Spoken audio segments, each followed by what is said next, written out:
Hey, Mike Shamon here. This is a Gravity Forms tutorial updated for the latest version of Gravity Forms, version 2.6. In this tutorial, I'm going to walk you through how to set up some conditional logic items and basically the overview of conditional logic. Things in this latest version of Gravity have changed from the last one, so that's why I've updated this tutorial for the 2.6 version of Gravity Forms. So watch to the end because I'm sure you're going to learn something new. Let's get into the tutorial right now. Alright, so I'm in the back end of Gravity Forms right now where I've made my form and I've just done some basic fields, name, email, some radio buttons, address, section break, question 1 and 2, file, website, and a number field with the submit button right here. One of the things about conditional logic is basically it's the if-then statements. So you can do something very easily just like this. So let's go to my radio buttons right here. And by the way, radio buttons and checkboxes here will have different selections because you can multiple select checkboxes, but you can only one check radio buttons. So if I just go to this checkbox right here, and I'll show you what the form looks like on my website right now. So that's just the form right there, nothing special about it yet. Now for conditional logic, you want to go back to your backend. You want to hover over the thing that you are wanting to conditional logic. So maybe if they choose one of these A, B, or C's, it will show this section down here. So this is under one section break. So this is one whole section, all of this, and then this section up top here. So let's go over here to the section break actually, because that's the thing that we want to show or not show depending upon what the answer is to this question. So if you go to section break here and you hover over it, and I go to conditional logic, and it's over here under field settings, conditional logic, just go ahead and click on that. I'm going to go to enable conditional logic. Here's where you have to answer a couple questions. You want to show this field if all of the following match. So you want to go select the drop down where it says name, or whatever yours says. You want to select the drop down and you want to go to your question, choose A, B, or C, is, let's just say C. So if they choose C, this whole section will show.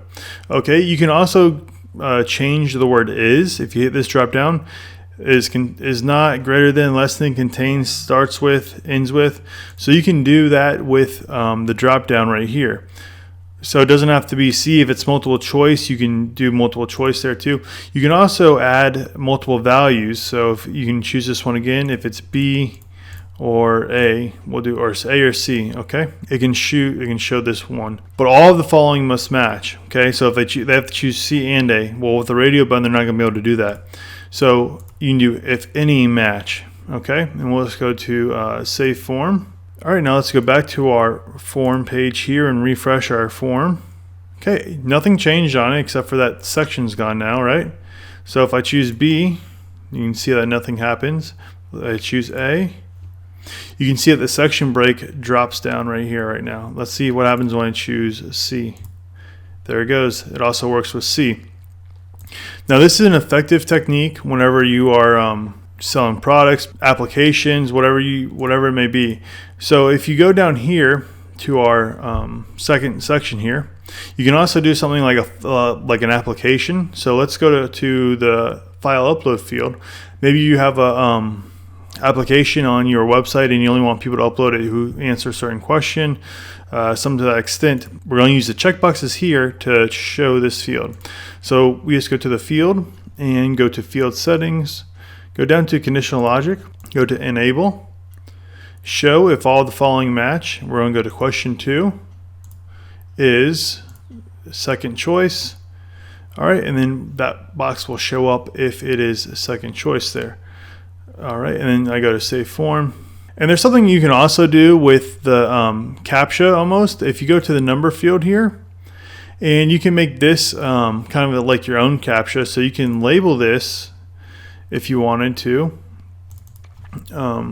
Something like the question, like 2 plus 2, 2 plus 2 equals, and then the question mark, and then you can use this to show the submit button when they answer that. So if we just go to submit button here and go to submit button conditional logic, go to enable conditional logic, and show if all of the following meet.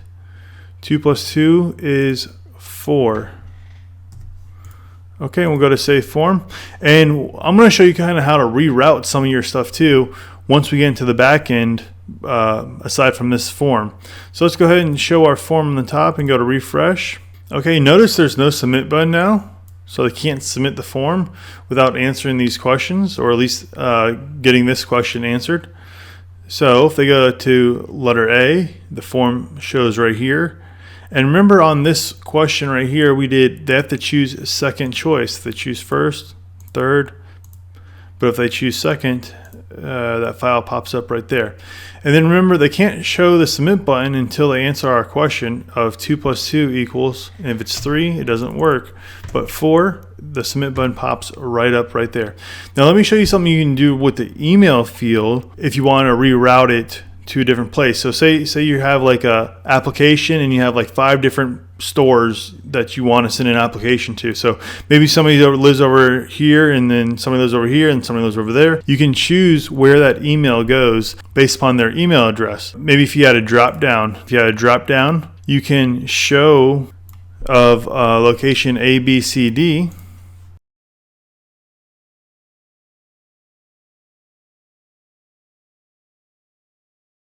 All right, so if you had a drop down of a location, A, B, C, D, you can route that in the back end of the settings. So let's go there and go to form settings here.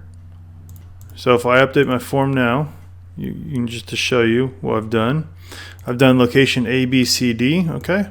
All right, so we're back here in the form settings. If we go to notifications, we can add a new admin notification. So this will submit the form to them via email whenever the form is submitted. So let's just say you're doing an application form. You have 3 different locations, A, B, C, D. All right, so back here in notifications, if you scroll to the bottom, okay, and you can fill out all this information of like who it's going to and everything.